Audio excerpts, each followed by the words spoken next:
So it was a trip that the two of you took as a couple early on to Savannah that understandably Changed everything. altered the course of your life. Explain what went on there. We went down there and I said, Em, there's a game. We just finished our season. I'm like, well, we got to go to the game. We got to see the stadium. And so we went to the minor league game, the Savannah Sand Gnats, and we walked in a beautiful Saturday night, and there was literally less than 200 people in the stadium. And it was that moment I looked around, I was like, this, majestic old stadium, but it had character. And for me, coming from, a high school Legion Park to a minor league stadium, even though it's a 100-year ballpark, I was blown away. And so it was then that I told the commissioner of the league, if this team ever leaves, we're going to come here and we want this market. And so it was that point, that weekend, that we saw a different vision of what it could be. And we're so fortunate that within a few months, the team asked for a brand new stadium. The city said no, and they said, we're out of here. And I convinced the city to let us come to Savannah. Okay, and so explain what was involved with that.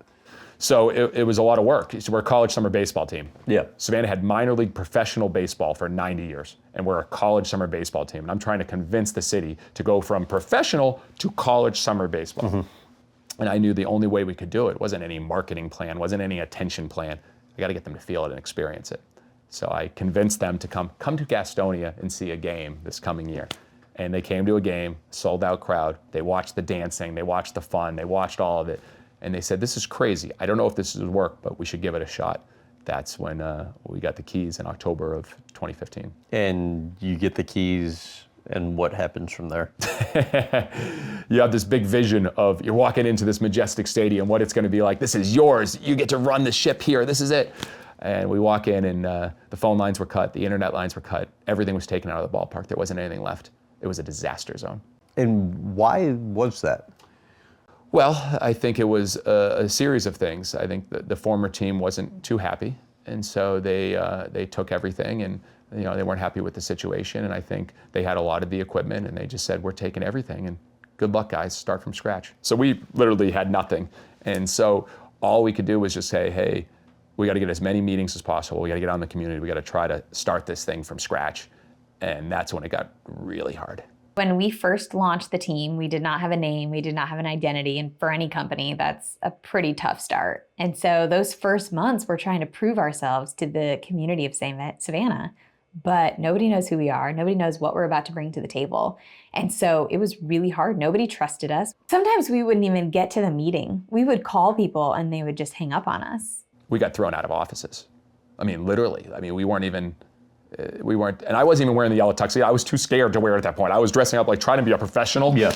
And there was just no interest. I mean, we couldn't convince anybody to buy tickets. We were these outsiders who were coming into Savannah, and it was bleak for a little while, to the point where we overdrafted our account and could not make payroll. January 15th, 2016 was the phone call.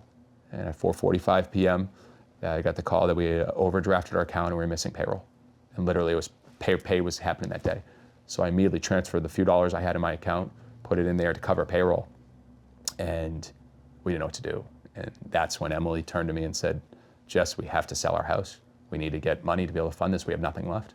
And so we put the house in the market and said, let's go all in. What was the moment during that period that most tested your resolve or determination to stick with it? I think it was the doubters. Every meeting, people selling us, they're not going to work with us. Every single one. Even we went to a point where we said, hey, we need a food and bev company to run our food and bev. And we literally said, hey, we'll give you all the food and bev. It'll be a great situation. And it was the conference center. And we went over there and we had an event and only 100 people showed up to announce that, hey, we're the new team. Only 100 people showed up. And they had tons of food, and it was like they had crab cakes, and they had all this food, and it was like a really nice spread. They didn't even bill us because they felt so bad, and they said they're not gonna work with us. At that point, I'm like, they're not even letting us pay for something. They don't wanna work with us. No one wants to work with us.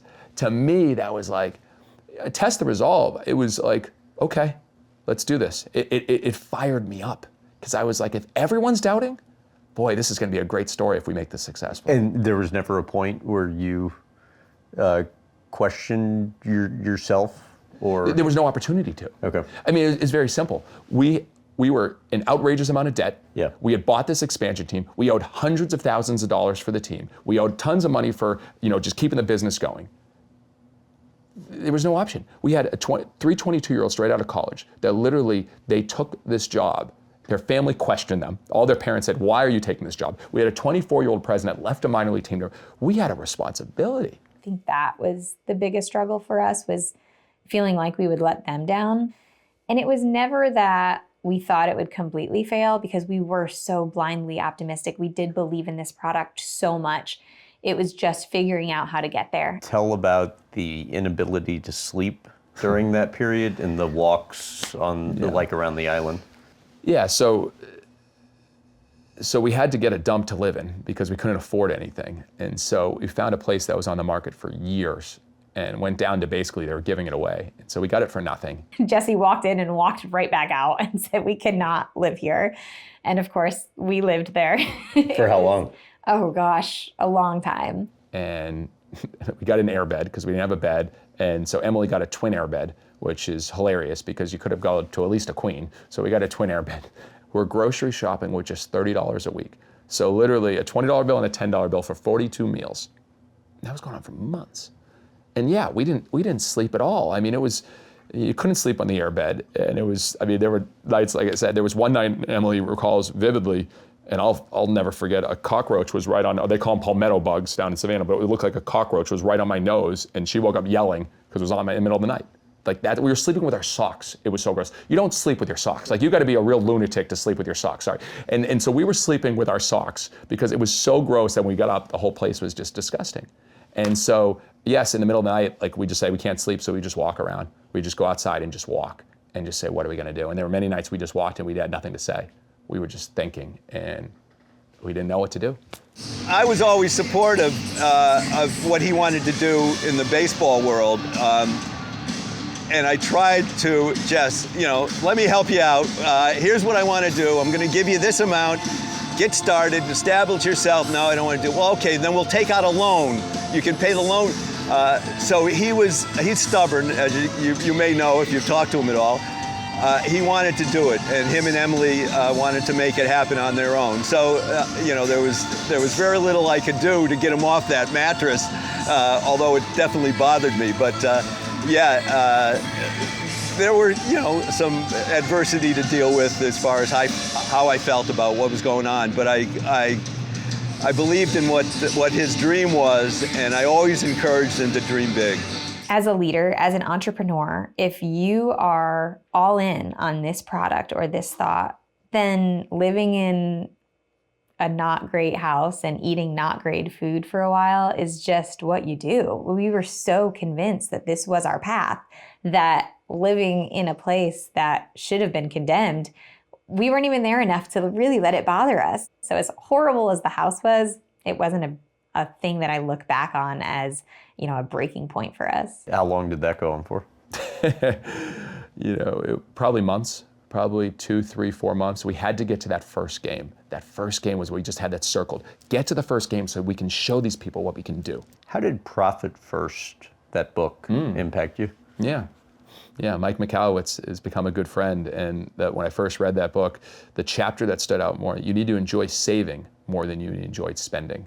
And I remember I had a cell phone charger that was literally hanging on by a wire. It was falling apart. And I was like, we need to get one. I'm like, no, one more day. We'd say it over and over again. How do we save money for one more day? And we did that. We took that into our company. We said, do we need to get it? No, let's not buy it. And every single thing we would try not to buy. I mean, literally, I would get suits traded for me. I'd like the cleaning and washing. I would get our printing traded for free. I was trying to get everything for free at no cost because we didn't have any money. There was no money coming in. And so that Profit First, and then the mindset is you put money into different buckets so you can save them. But it was the saving mindset that really changed everything for me. What was the moment where you saw stuff start to turn?